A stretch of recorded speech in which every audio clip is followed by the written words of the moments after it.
Hello there all you wonderful web-wandering beasts, Brandon Valentine, the Pretentious Fiend here, back at it again with another album review. This time we're going to take a little bit of a look at the progtastic Steven Wilson and his new album, The Future Bites. Now, if you're a fan at all of Steven Wilson's, you know that going into any of these albums is going to generally be an exercise in a lot of wonderful songwriting and technical musicianship, and a lot of sneaky wonderful chords, nice little chord progressions that do some cheeky little turns of a phrase. It's a thinking person's music. But before we delve too deep into the review, make sure to like, share, subscribe, click the bell, and make sure to give me the illusion that I'm doing something important with my life so I don't just keep on going, buying more elaborate fashion, and just screaming at a tiny little camera in my room. Now, if you've heard any of the leading tracks off this album, you would know that there is a definite 80s synth pop vibe and direction going on in this album, and it is radically indicative of a vast majority of the album. It actually reminds me of some of the heavier, more active tracks off something like St. Vincent's Mass Seduction at points. We kick into this album with Unself, which is a very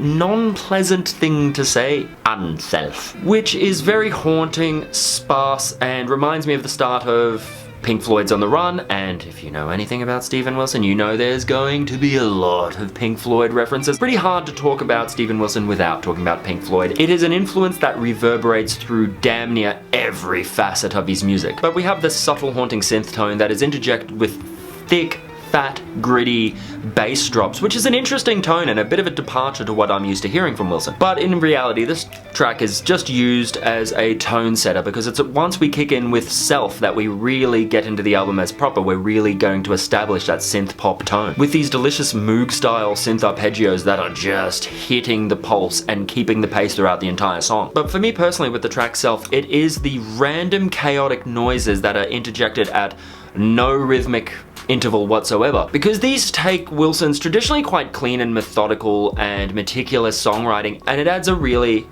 furious human element to it, which I find really enthralling. As the song title would let on, Steven vocally and lyrically delves into issues about ego and our relationship with our external and internal image, with some real tasty funk and disco elements that are actually prevalent throughout the album in terms of a secondary influence, and mesh in a really bizarre way with the synth pop aesthetic of the rest of the album. Furthering into this electronic ideal with the track King Ghost, we drop into this very Nine Inch Nails style industrial beat, and it's a very good version of it.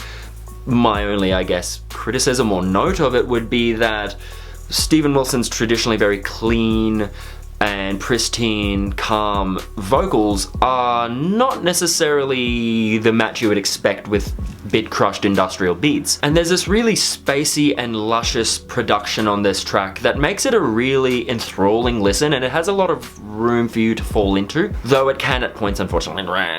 But things start to traditionalize up a little more in terms of Steven Wilson's repertoire on the track 12 Things I Forgot, with a campfire strummed acoustic guitar and some really nice, luscious Beatles-esque kind of chords, charming strings that sit down underneath. You're brought very much to this late 90s Brit-pop tone, especially within the production. And whilst the chords in this are very clever, well-planned, and nuanced, and not to mention the backing vocals in this track are absolutely fucking glorious, this track just kind of underwhelms me and fails to stand its ground against the rest of the album. But I will say that this song is a shining star in terms of production. All these moving, shimmering parts sit together really well. We move on to Eminent Sleaze, which is a fucking brilliant name, can we just admit that? We cockily strut our way back into the 80s synth and funk tones from the earlier tracks, and are met with this gross yet enthralling to listen to bass line with this slapback sound that just makes it sound bleh. And this gross, disgusting, sleazy bass is juxtaposed with these Motown disco style strings, which gives you this bizarre dichotomy of sleazy and sexy, with lyrics that paint a picture of a creepy nightlife loving fiend, with the opening line, "I'm a bona fide reptile, the closer I get to the dark, the sharper the suit I wear." And during this song, I really start to see that one of the best parts of this album is the arrangement of the backing vox. They just add so much to the album and the overall tone. But things Floyd up pretty fast when we click into the track Man of the People, which is a low, slow, dreamy track with some echoing tremolo guitars, very Floyd. Though in terms of production, there is a lot of these 90s 808 style drum beats, which is an interesting juxtaposition, but still the main aesthetic you are getting is dreamy Floyd juice. This track musically really just acts as a simple bed on which Steven Wilson can vocally express. And thematically, this really starts to fit in with a lot of the issues we deal with in this album, which are very modern issues, which perfectly matches the Future Bay. Issues about the relationship we have with ourself in a world of social media, in a world where ourself is a currency, and issues about consumerism, and issues about the influence we hold over these people we have very limited interactions with in reality. Though this track does tend to drag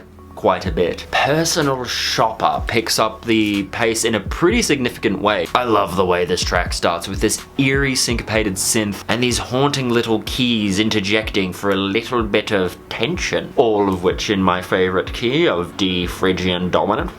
When Steven comes in with this heavily harmonized falsetto vocal, we're treated to a very Musy style track in a lot of ways. But then the chorus busts in yet again with that heavy disco vocal cadence and those hugely harmonized and wonderfully arranged backing vocals, which just adds this speed and frantic nature to it.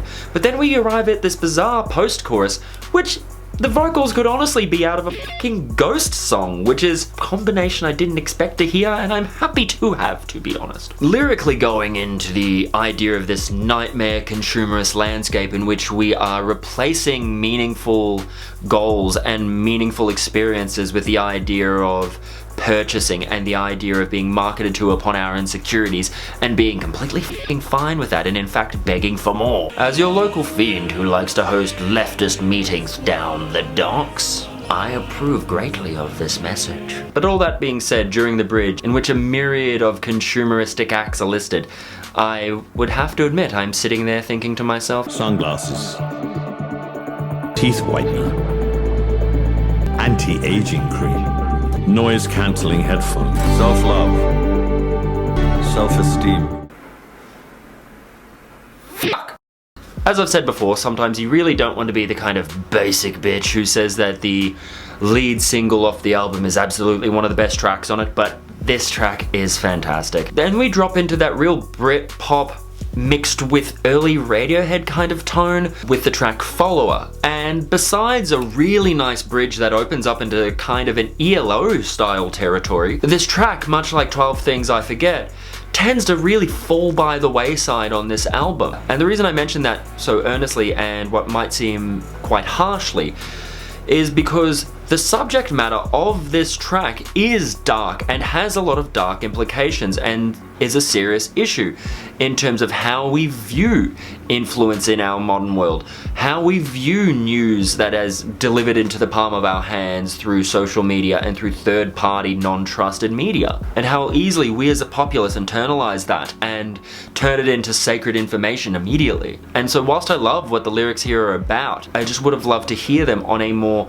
menacing, thoughtful musical bed. We roll into the final song of the album, The Count of Unease, rolling in with gentle piano that is played to the rhythm of simple chimes and rough shaken metal. And whilst the calm and subtle nature of this track, which runs the entirety of the cut, is a welcome tone in comparison to the more full-on synth-driven tracks on this album, this very dreamy and dreary cut can be a bit of a slog to exit the album on, because you know it's not going to go anywhere after this. Unfortunately, I am a firm believer of an opening track and a final track really bringing something new or dramatic to the plate, and unfortunately I don't think this track really does this. It really unfortunately just sits there. All in all, this album is a lot more of a pop departure for Wilson and has less of a focus on the progosity of the musicianship, and there's a much heavier focus on beats and hooks, and some of his catchiest work is absolutely on this album. What I really do love hearing in this album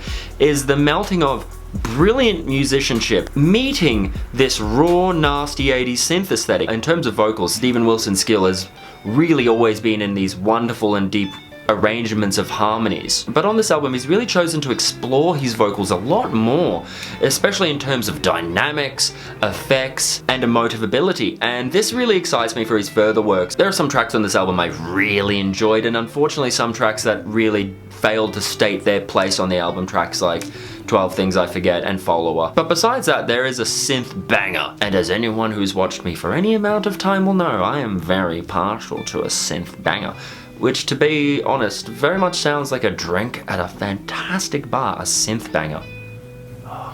I'm gonna design a drink called a synth banger. Let me know in the comments what you think it should be. But more importantly, what did you think of the album? Go have a listen, there's a little link below. Like, share, subscribe, do the things as one does. Bzzz, social media. And for goodness sake, stay filthy.